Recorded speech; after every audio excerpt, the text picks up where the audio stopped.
Welcome back, everybody. Back for another exciting week of water instructions. This week, we're going to be going over administration and record keeping, something I know you've all been dying to get to. So, let's dive in. All right. So, in administration, right, you need to have the ability to manage your utility. So, you got to have the five principles here of organization. Organizations built upon objectives and not individuals, right? It's those objectives that are going to guide your institution or your agency in the direction it needs to go in. As individuals, though, you should only have one boss, one person to report to.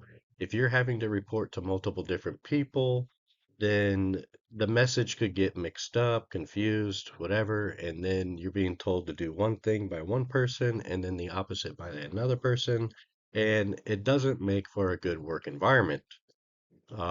So it should be very clear who it is you need to report to.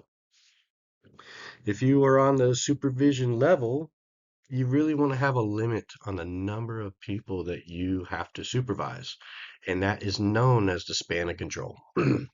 um, right now, I oversee 9 people, with the 10th one coming on here pretty soon. But having to supervise them isn't as bad as you would think because they're all go-getters. They all know what they need to do, and so I don't have a whole lot of issues there. But I also got to write evaluations for them. Uh, I do take their supervision serious. I try to provide them with guidance and everything. And if I had 80, 90, 100 people that I was overseeing, well, that would take up most of my time and I wouldn't be able to do the functions that I'm responsible for.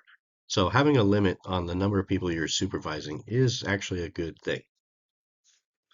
Layers of management should be kept to a minimum, and this is kind of going back to number two, where you should only have one boss. And if you have multiple levels that you need to get through in order to get anything accomplished, that in itself could be challenging.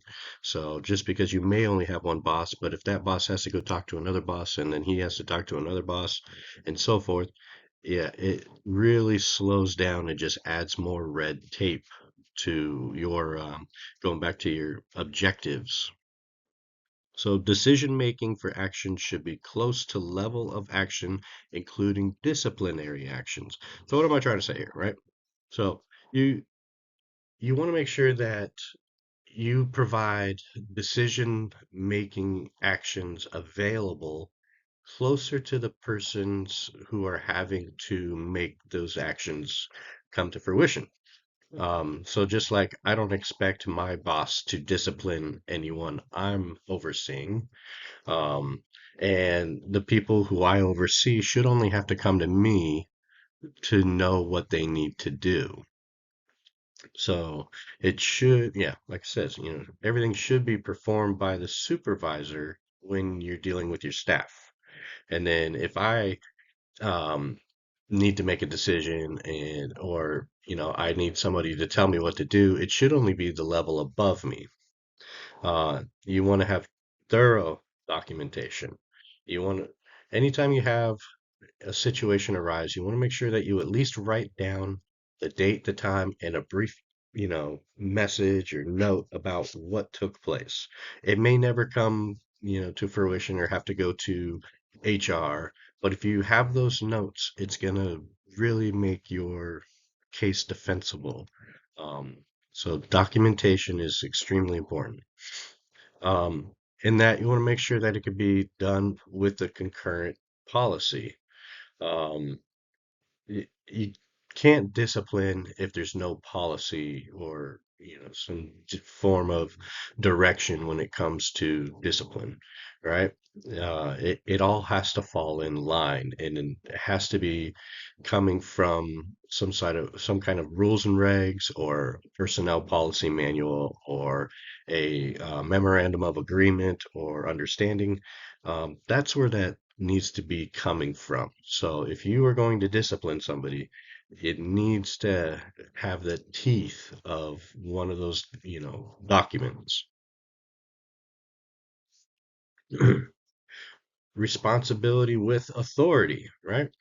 So, kind of what I was saying before, um, if you're going to give somebody the authority to do or the responsibility to do their job, they should have the authority to do that job as well.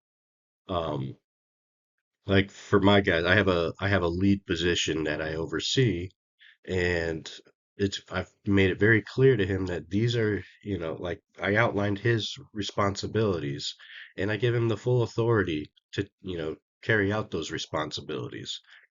So that's even at the supervisor level. My boss has made it very clear what I'm responsible for, and I have done everything I can to get that authority to do my job.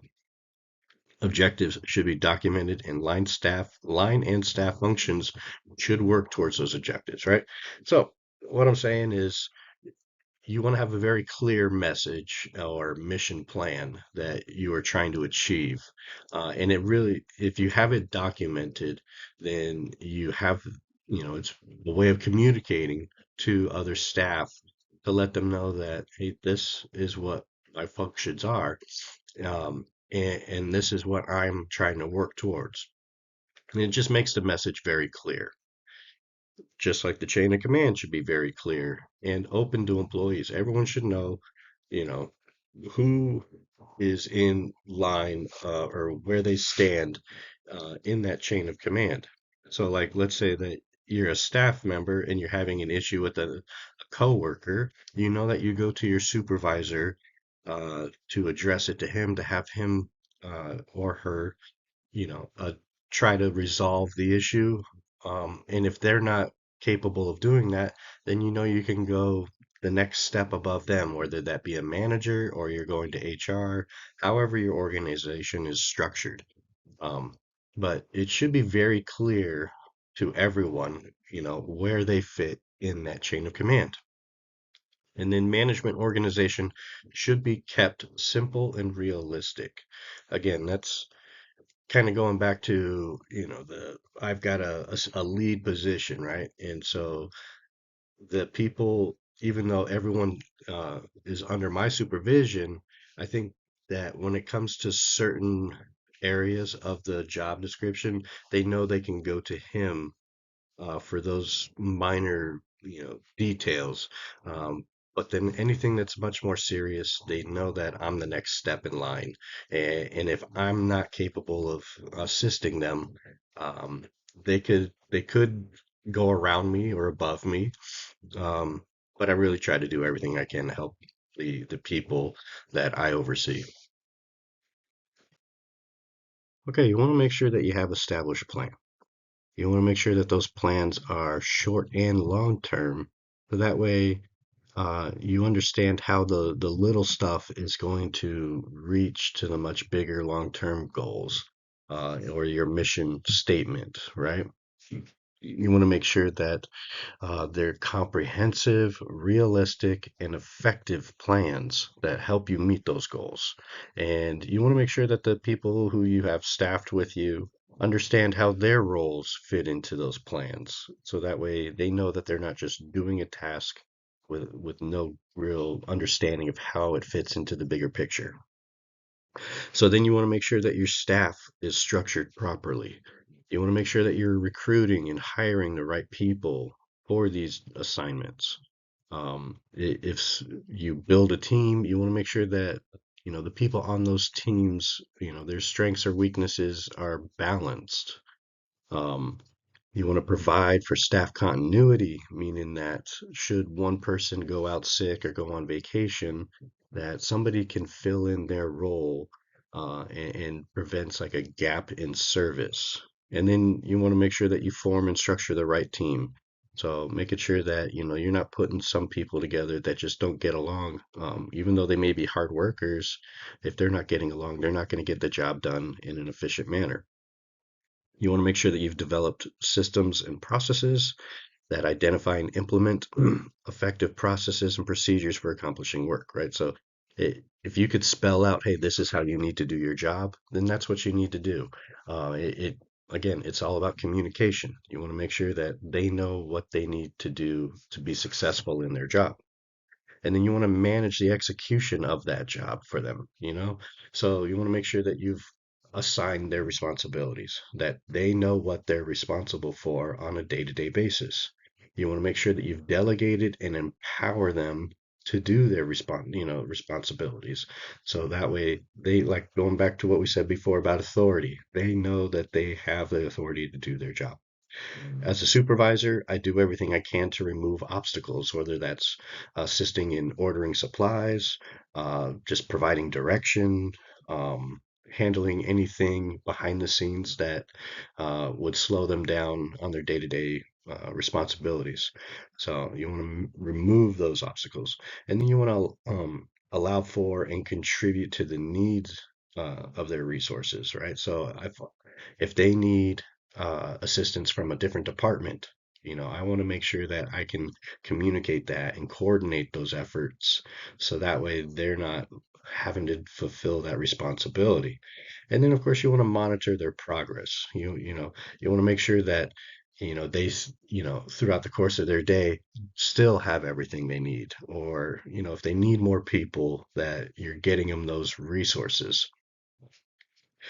And then you want to make sure that everyone's working efficiently, right? I am very conscientious of people's time, and so I try to take as little of that as possible. And then, obviously, when you get to a supervisor level, you're going to be handling multiple demands from competing priorities, right? So I have staff that come to me and say, "Hey, I need XYZ," but then I have a boss that comes to me and says, "Hey, I need you to do XYZ." So prioritizing those, and having the knowledge on how to prioritize is very important, to work efficiently. Um, and then, efficiently processing paperwork and managing meetings effectively. Once a week, we hold a quick meeting to just uh, see if anyone has anything to say, kind of do a tailgate safety meeting, and then they're out the door. It's usually about 15 minutes once a week that I meet with the team. However, like our meter technician, for example, he'll come to me and say, "Hey, I've got this going on."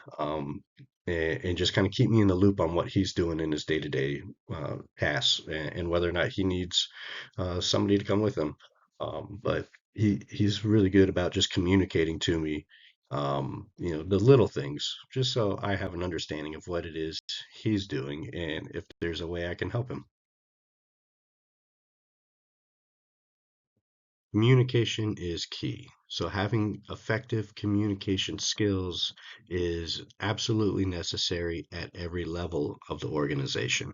So when I speak to my staff that I oversee, I make sure it's very clear and that they understand exactly what it is that I need from them. And then also in one-on-one conversations. So if you are in a disciplinary meeting, you want to make sure that they know exactly what, happens and what needs to be corrected. Um, so speaking effectively is extremely important.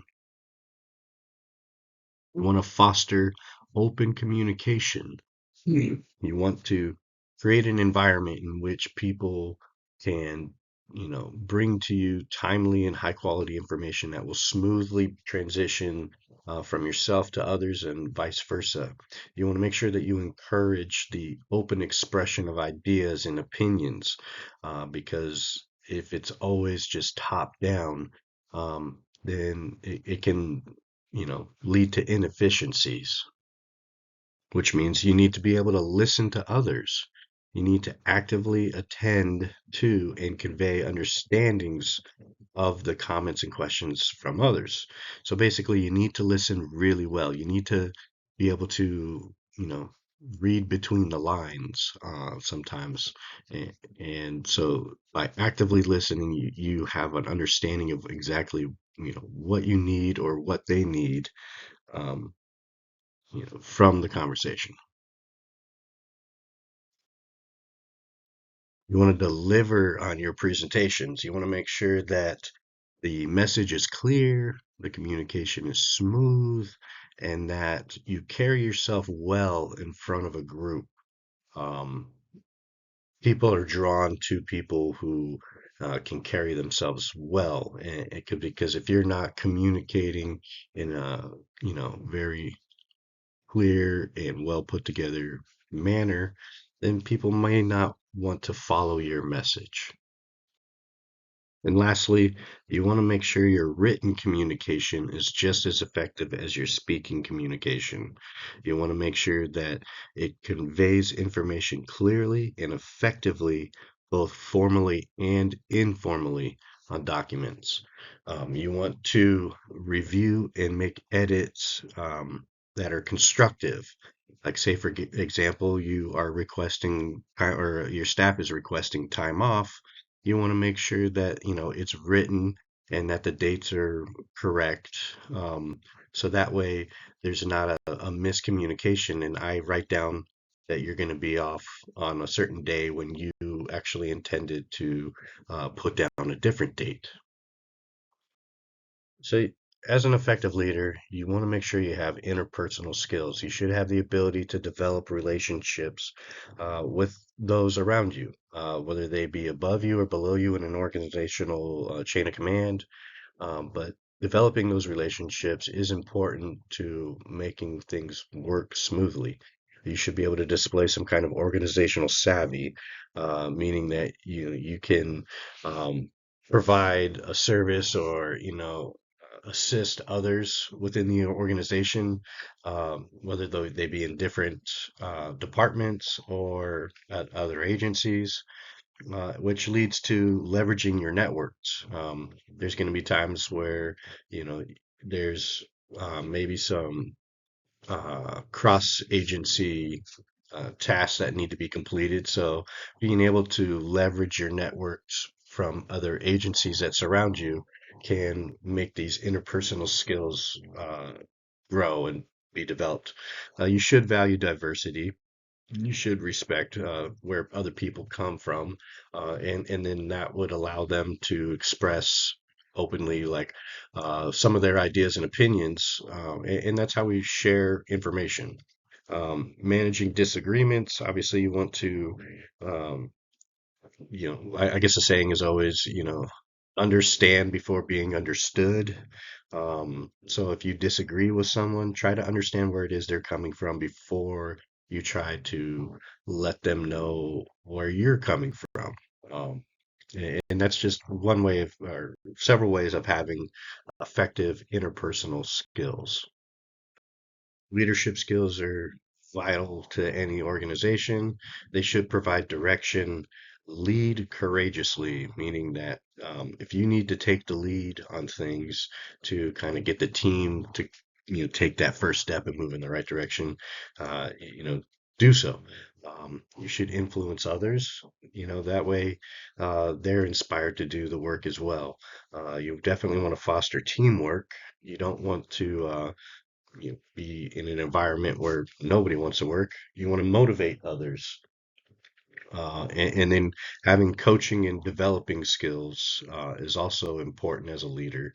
I always tell my staff, like, hey, let me know if there's trainings you want to attend. I'm happy to, send you to those, or have you cross train with others so you can develop your skills so you can feel successful or feel like you're working towards your career goals, and then champion that change as well. You definitely want to, promote them and, kind of be that catalyst for that change. So that way, um, your staff feels like, again, going back to some of the other things, they've been listened to, and that you have these interpersonal skills to, push them towards their goals.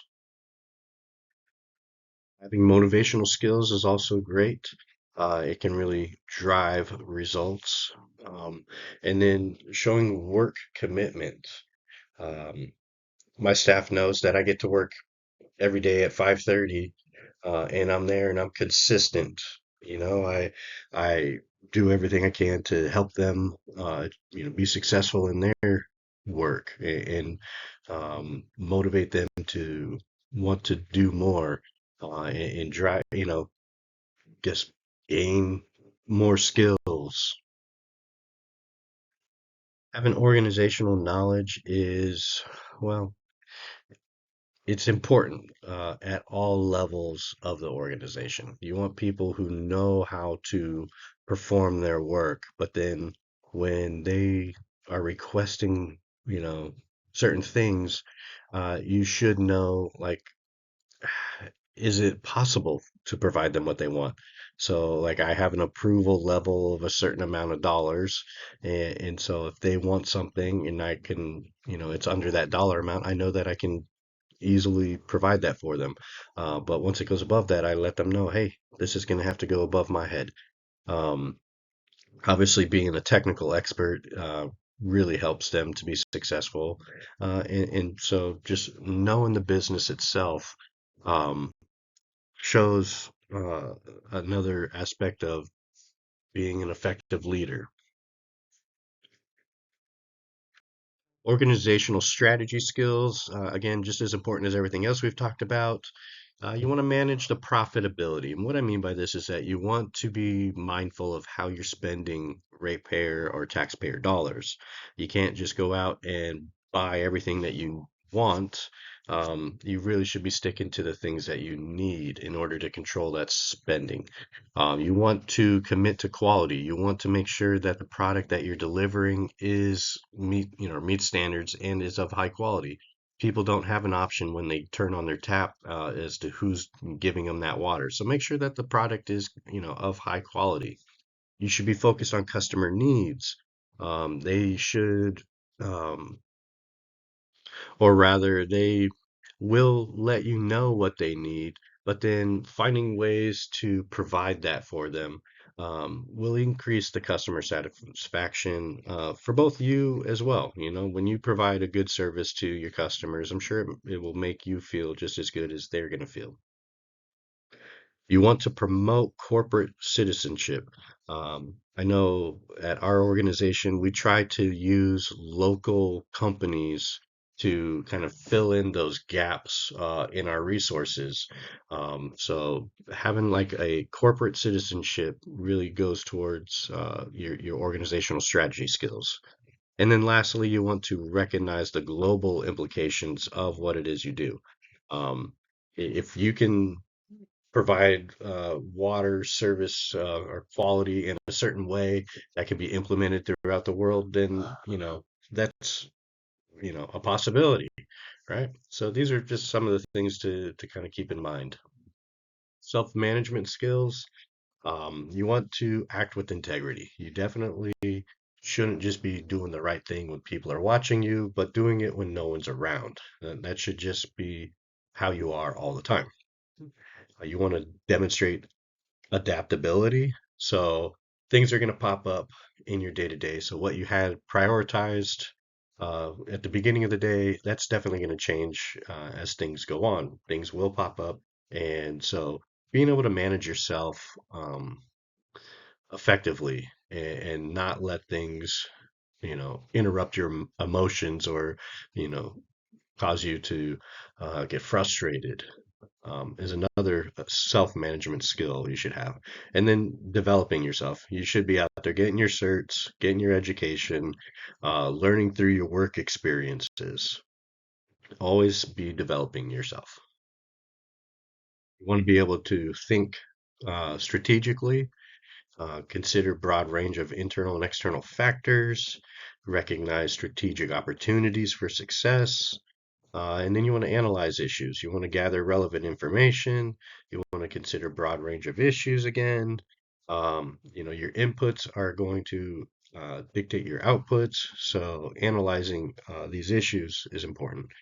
Using sound judgment. I always fall back on the if this had to go to litigation or arbitration, is the decisions I'm making defensible? And then you want to innovate, right? You want to, you know, research new products or generate new ideas, right? You want to just think of creative ways to do the job more effectively or efficiently. All right, the Safe Drinking Water Act of 1974. So, this act in and of itself is what provides the teeth for all of the regulations regarding drinking water, right?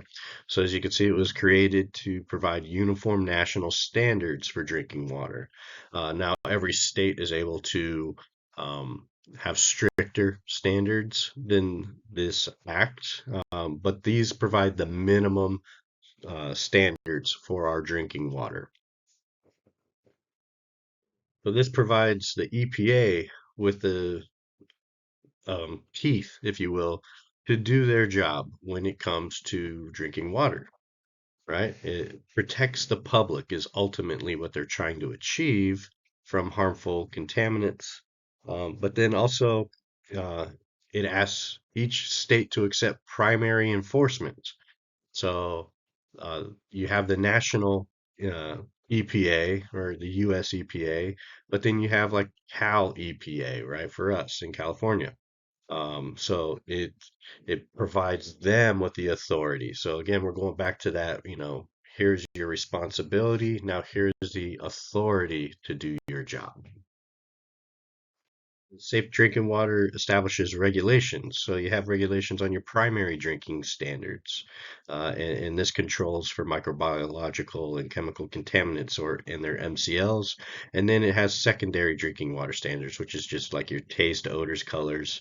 But these are not enforceable. These, um, are tested for, but non-enforceable. You have mandates.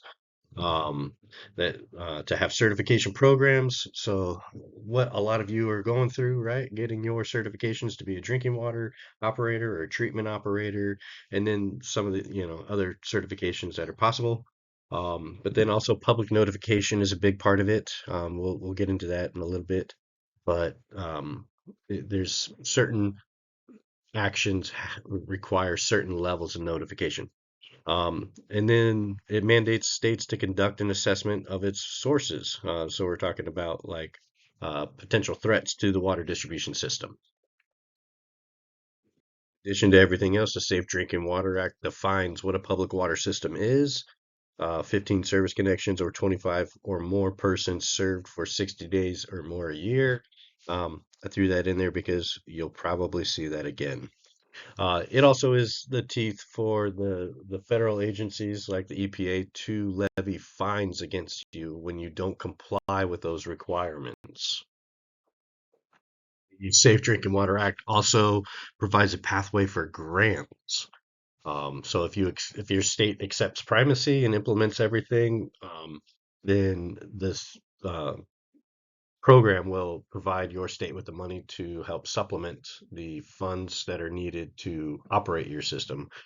Some of the major functions are monitoring and tracking sanitary surveys, reviews, plan reviews, technical assistance, laboratory assistance, enforcement.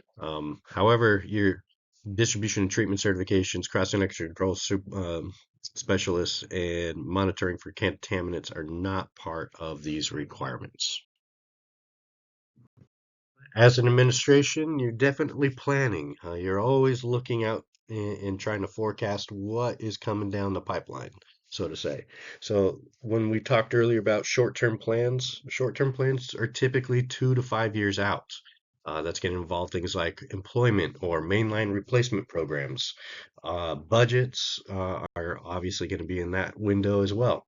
And then you're going to have long-term planning, such as 10, 20, or and yeah, in some cases, 50 to 100 years out. So there's always planning going on at many different levels in every single organization. Things to consider when conducting plans or putting them together is future growth. Are populations going to continue to rise within your agency's sphere of influence? And then what kind of per capita or per person usage per day are you anticipating? Is a business park going in that wasn't previously there, or some kind of high end user? And then, of course, fire protections drive everything, right? There is the ISO, the Insurance Service Office, and They will determine what size fire protection because that's what will determine what size water main gets installed, right? And then how are you going to budget for that? Um, what is the outlook for your revenues and expenditures looking like? And what kind of steps are you going to have to take in order to be able to fund everything, especially capital improvement projects? Currently at BID, we are trying to fund a new flume line replacement, and we're looking at $200 million to do this project. So we're having to issue bonds. We're having to, take loans, increase rates. These are all things that, and the project hasn't even started and probably won't start for several years. But they're trying to financially position themselves to fund this project later on. You have emergency response planning. Obviously, things are going to pop up. So you have the crisis and emergency risk communication, otherwise known as CERC, right? You need to understand how pressure zones are going to be affected if there is a transmission main break. How are your disinfection and water quality standards going to be kept during these emergencies? You've got vulnerability assessments, public notification, ability to train your personnel to respond to these emergencies. You've got, damage assessment. Another act that's recently come about is AWIA, or America's Water Infrastructure Act, which goes and identifies every potential, you know, crisis that could happen at every single site. So they're evaluating earthquakes, fires, flooding, um, terrorist attack like a shooting, flying a plane into a building, um, chemical, biological attacks. So this America Water Infrastructure Act has been around now for about 7 years, I believe. So anyway, there's always emergency response planning that's going on behind the scenes or at the administrative level. Again, communication is vital, especially in an emergency. Um, how do you communicate with other agencies if you need resources from them? How are you informing the public during this emergency? Communicating clearly with other officials and departments is also a very important or something to take into consideration, especially in your planning. Engaging stakeholders or partners in how they can support your agency during these times, and then effectively coordinating emergency risk communication plans under the SEAMS, or Standard Emergencies Management System, and then working with California's diverse population to uh, help provide resources during any kind of an emergency. Like I said, understanding your pressure zones is very important because it may be a challenge if a pump goes down to provide water from a lower pressure zone to a higher pressure zone. Or, as you can see on the image on the right, that's actually the water authority's distribution system, and how water is moved, through their aqueducts. So if they lose an aqueduct, how is that going to impact your system? And these other two images are for VID specific, but it demonstrates how water flows from one pressure zone to the next. And then is that pressure zone separated by a pump station, or is it separated by a pressure regulator? How are you going to feed these zones in an emergency? Water quality, very important in any emergency, right? So you need to be very familiar what the maximum contaminant levels are for fluorinating and what those disinfection byproducts are. You need to be very familiar with it, and that's why you have to have certifications. You have to have at least a D1 to be able to perform any kind of work on any water distribution system. So you can't just go out and hire other contractors to help you out if they don't have somebody with the right certifications to assist in rebuilding, or your infrastructure should there be like a massive earthquake, right? So having a real clear understanding of these is very important. vulnerability assessment, right? So, vulnerability assessment is the process of defining, identifying, classifying, and prioritizing vulnerabilities in computer systems, such as like a SCADA system, applications, infrastructure, and providing the organization doing the assessment with the necessary knowledge, awareness, and risk backgrounds to understand the threats to its environment and react appropriately. So, how vulnerable are you? And then, how vulnerable are you to an attack, a leak? Some kind of damage, a cyber attack, a uh, a terrorist attack, right? So how vulnerable are you? These are all factors that are put into your emergency response plan. Informing the public is part of that emergency response plan, and the way you notify your public is outlined in the Safe Drinking Water Act, right? So they need to be informed anytime that water systems fail to comply with federal standards, or you violated some kind of operating or monitoring um, uh, of the distribution system. And then you also need to want to explain to them the health significance of that violation, right? Um, so, yes, the Safe Drinking Water Act requires every single agency or provider to put together a consumer confidence report every single year. Um, so, again, public notification is a huge part of your emergency response plan. Okay, so I would become familiar with the different levels of notification. You are going to see it again on an exam or a quiz. Spend a couple minutes looking this stuff over, but there's different levels to notification, right? So a tier one public notification is something that's going to be immediate, and then by immediate, we mean within 24 hours, right? So if back keys are, failing for E. coli, um, or some kind of nitrate or nitrite MCL violation, public needs to be notified within 24 hours. And then the means for that notification could be outlined here, right? Radio, TV, hand delivery, a reverse 911 call. You need to make sure that you are contacting everyone that is affected. And then tier two is going to be a lower level of notification, right? Something bad happened. However, immediate notification is not required, but you need to notify within 30 days. And then how you can go about that can be mail or direct delivery.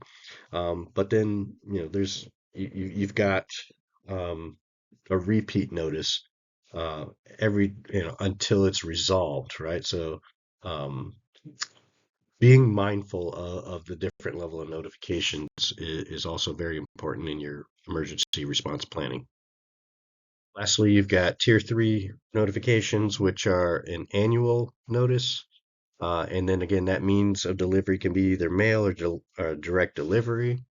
The causes for these could be monitoring or testing, some kind of UCMR or monitored, was it the unregulated contaminant monitoring, and then the fluoride secondary maximum contaminant level exceedance. So those are some of the things that you would find in uh, you know, that would go out in some kind of an annual notice, and that's not required any sooner than that. Lastly, you get here is a public notification elements, right? So you got what needs to go in that notification. So you've got a description of the violation, when it occurred, what are the potential health risks, who's affected by this, um, do you need some kind of alternate water supply? Um, when is it expected to be within compliance? So there's a lot that goes into notifying them. But then also, any notification must be kept on file for 3 years, right? That's part of that record keeping. And then finally, training personnel on how to respond to these emergencies, right?